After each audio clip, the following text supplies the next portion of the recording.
so here's the simple guide to the Solo Power Spellbreaker, and this is not designed for raids, for World v World, for PvP, or for higher end fractals. But just because it's not designed for them doesn't mean that you might find a way of tweaking them to make them work. I can make them work in everything except raids, but you are free to tinker with it to your liking. But what it is designed for is to make everything else in PvE comfortable, easy to use, and very successful.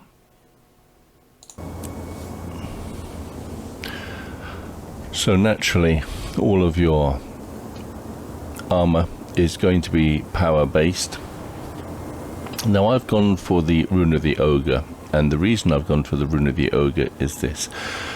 Everything's the same in points 1 to 5. It's point 6 that you get the difference. Now point 6 in Scholars, the traditional power build, would say plus 5 damage while you're above 90% health, and then 125 ferocity. So you would get the benefit of 125 more ferocity no matter what with the Scholars. But the moment you dip below 90% health, which in a power build, it's not built for survival, so you will dip below that 90, you will lose that extra 5% damage. You'll keep the ferocity, you'll lose the damage. With this rune of the Ogre, that 4% damage is constant. You'll never lose that extra damage.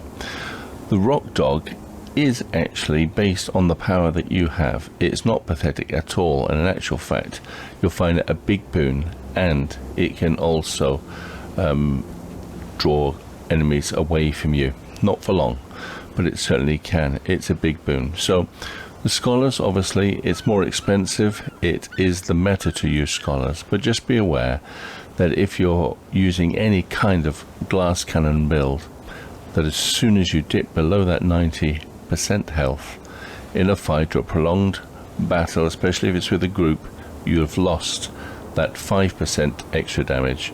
With this one you will keep 4% no matter what, but you do sacrifice the extra ferocity. But by all means switch that rune out for Scholars if you prefer the traditional setup, and the same goes for all of these as well, of course.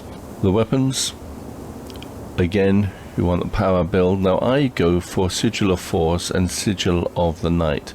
The day-night cycle is quite swift, and you'll often find yourself fighting at night, not on purpose, it'll just happen.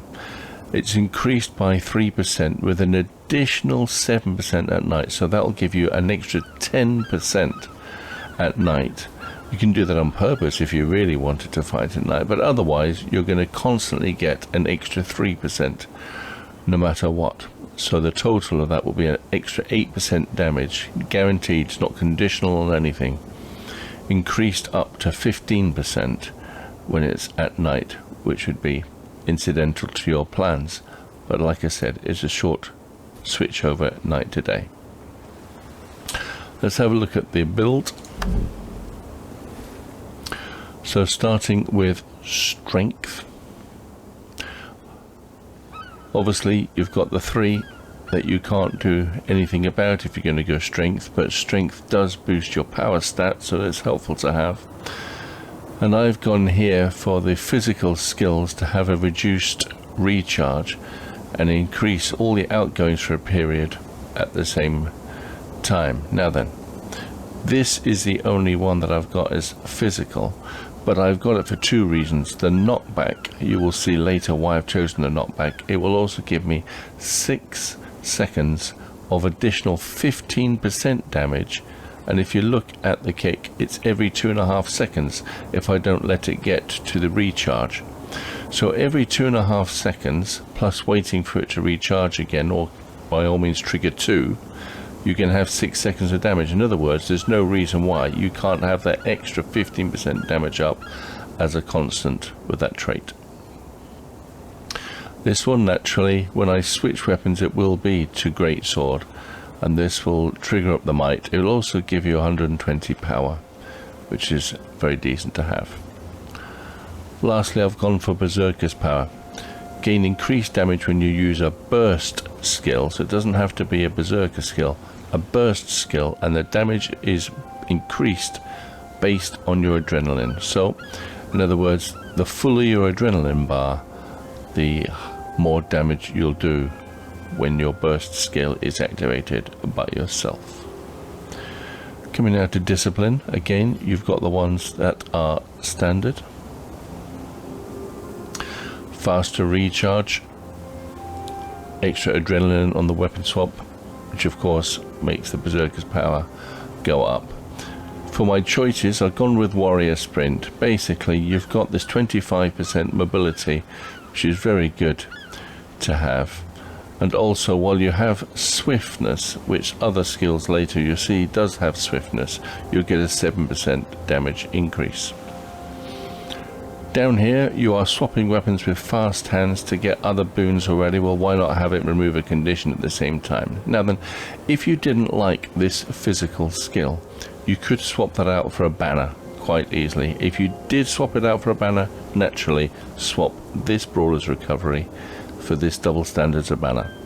So if you're swapping that out for a banner, if you don't like what I'm doing with this skill, then also swap this trait, Brawler's Recovery, and put in double standards. Lastly, I've got Axe Mastery.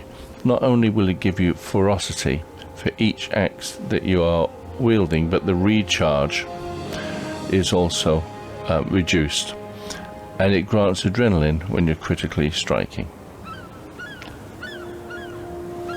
Lastly, we have the Spellbreaker, of course. You've got the ones that are fixed in place,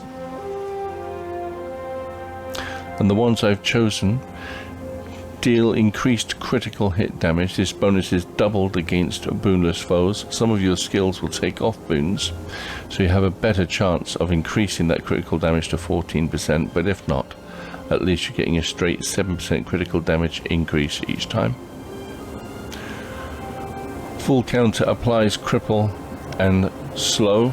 Again, if you're in the middle of either using full counter or in the middle of your rotation, having someone being able to just dodge out the way or run away, for example, it just adds to the complication of what you're trying to do. If they've got a 3-second cripple and a 3-second slow, the chances of them getting a clean breakaway for you are reduced. Not all, of course, there's plenty of skills that can stop that happening, but I'm just in particular when it's with PvE, remember, not PvP or World v World where they'd have counters at the ready. In PvE, it's much less likely that they'd be away from you. And finally, this Magebane tether. Tethers yourself to the target, and if they get beyond a certain distance, it comes back. It grants smite as well. As far as the skills down here are concerned, we've gone for the healing signet. It provides you with only a moderate amount of healing as a straight heal, but every second it gives you an extra heal as part of the signet passive, which is useful. This boosts your power, boosts your precision. It'd be very rare that you'd want to actually click on these to activate them. You could do if you were desperate, but otherwise these are good for their passives for you. And this one recharges your adrenaline bar faster. Again, you could trigger it for other things. You could get extra damage on the if you were to trigger this, for example, not only does your critical chance go up and 200 extra power, but also swiftness would go up with 7% damage included here, plus the 7% from your traits for being in swiftness would give you a 14% boost on top of the 200 power. So again, you could only have this active for almost half the time of the recharge, but they can be activated if you were desperate to do so. For the weapons, you've got the dagger, increases in critical damage again, might applied. Now this one leaps to your foe, striking and inflicting slow. It will remove any immobile that's on you. It will make the enemy's skills and reactions to what you're trying to do slower. Now this leap is 300 in range, and this kick is 240 knockback. So if you were to kick them back 240, you'd get the 15% damage, you'd remove your own immobile, and you'd be able to immediately leap forward and catch them with a slow, doing damage. And this one of course does daze and the final damage, which is good, extending the daze if the target's in the middle of trying to cast a spell. Striking your foe with both weapons, this is surprisingly strong actually, and if you were to hit with both strikes, well, even with one strike you get 2 seconds, but with both strikes you get 4 seconds of quickness, making the whole thing a blur to the enemy. And of course Whirling Axe, probably the strongest hit in the game, including in movement speed. Finally, you've got all the skills from your great sword. You've got increased damage because you're a great sword right the way through. If you were going to lead with your great sword, you'd want to throw this first, make sure they can't get very far with the cripple, throw it at them 900, still within range, then to charge up, do that before going straight into 100 blades, by which time both of these would be charged up and the options are yours. Altogether, although you do need to use your head a little, if you messed up the rotation, you haven't messed up much of your damage, and you'll find that all told, this is a very simple, very easy to use Power Solo Spellbreaker. Hope you enjoy using it.